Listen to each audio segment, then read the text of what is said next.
Hello everyone. Welcome back to our channel Geopolitics is Love. Well, in today's video, we are going to talk about a very problematic situation that happens in Tunisia. And it's related to refugees. Do you know what I'm talking about?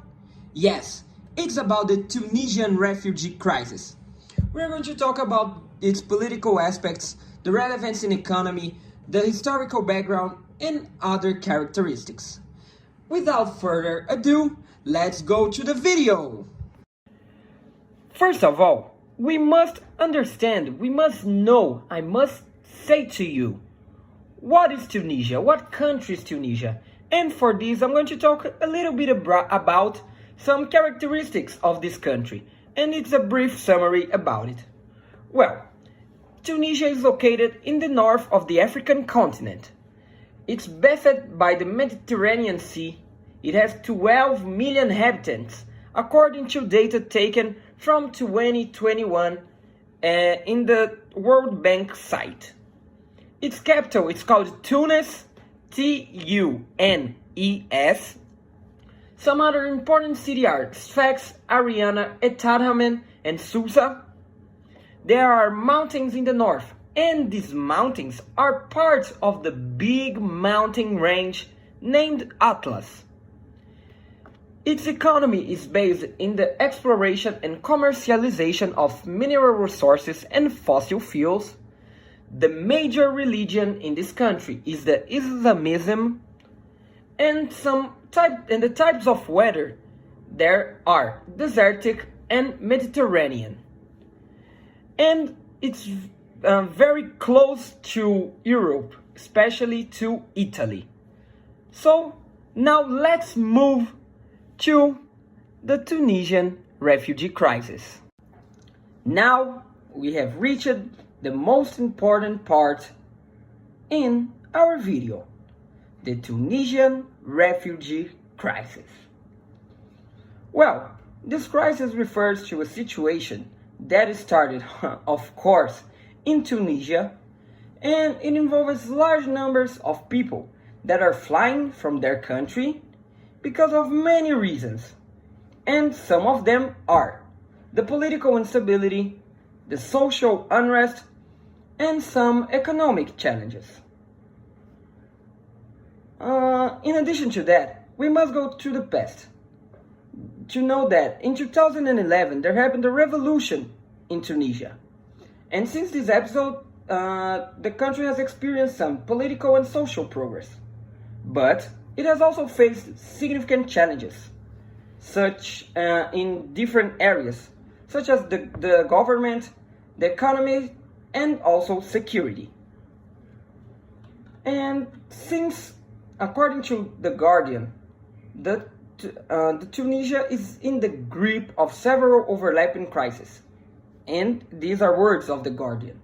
And since Kais Saied assumed the government, the situation just got worse and the economy by now is struggling. Well, so now I'm going to talk about what is happening in Tunisia. Well, there's no specific crisis in Tunisia, but there are some situations the country has been through regarding migrations and immigrations.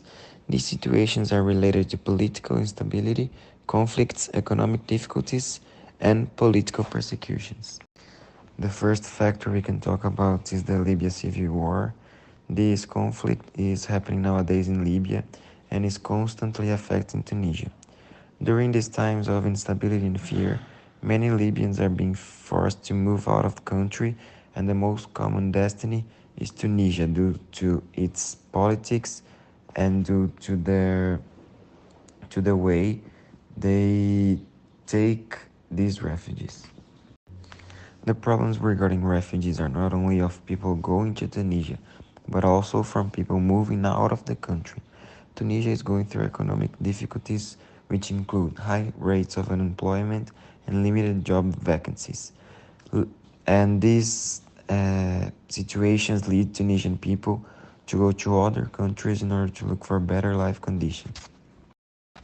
Another situation that affects Tunisia is the regional migration routes.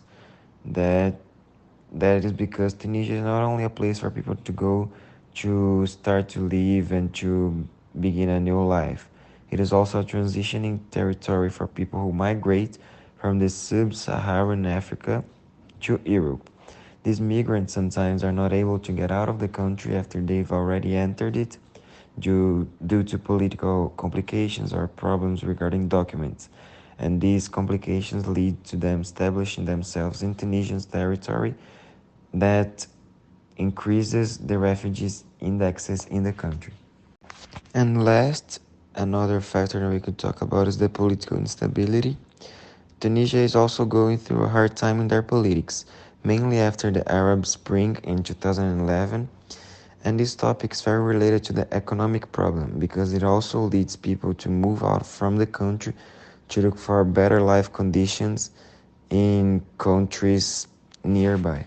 It's important to mention that Tunisia takes this matter very seriously, seeing that they have a great commitment to human welfare and providing assistance to those in need. Uh, this happens because of the two main documents signed by Tunisia that made this commitment clear: the 1951 Refugee Convention and the 1967 Protocol. The 1951 Refugee Convention uh, had the have the objective to provide the internationally recognized definition of a refugee and outlines the legal protection, rights, and assistance a refugee is entitled to receive. So this convention made possible to Tunisia to receive these refugees. Also, it's important to mention that this choice between being open to refugees and not is dependent on the dynamics of the political scenario. Some politics, some authorities are not open to receiving these refugees, which can create diverse problems to the country. An example of today's participation is the Libyan civil war, where Tunisia provided temporary protection and humanitarian aid. So, relating to the last slide, now we're going to talk about relevance in economy. To start off, Tunisia, like all developing countries, faces different challenges. Some of them are economic difficulties and limited resources. These problems can reduce the nation's ability to fully address the needs of both its own population and the refugees entering the country. However, bringing these refugees in can also have ups and downs in economy. Some possible ups in economy are the international aid, where countries internationally will look out for Tunisia, bringing resources and materials to take care of these refugees. The increase of economic activity and economic contribution, where these refugees will bring new things to the country, expanding more the market, but there is also some possible downs. The main one is the job market competition. With more people, there's more competition for the job. So in the today's economic situation in Tunisia, this would create a lot of tension, which would create a lot of problems to the political side of the country. Also, there's going to be less resources because taking care of these people is demands a lot of materials.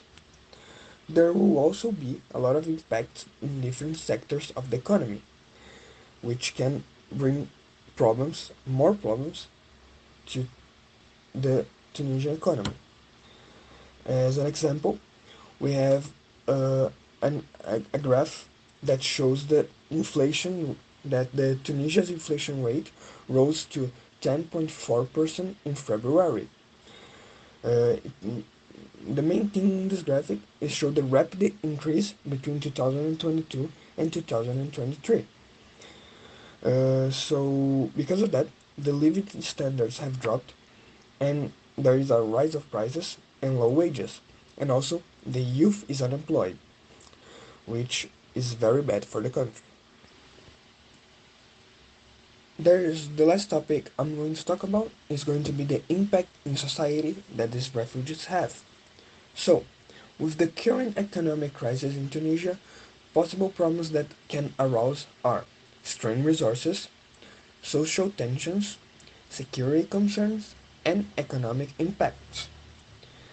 Tunisia needs to find sustainable solutions that prioritize the well-being of both its citizens and refugees. This problem can also lead to more people leaving Tunisia, as shown in the graphic in the right. So, we can see in the first graphic that emigration from Tunisia to Italy has risen in recent years.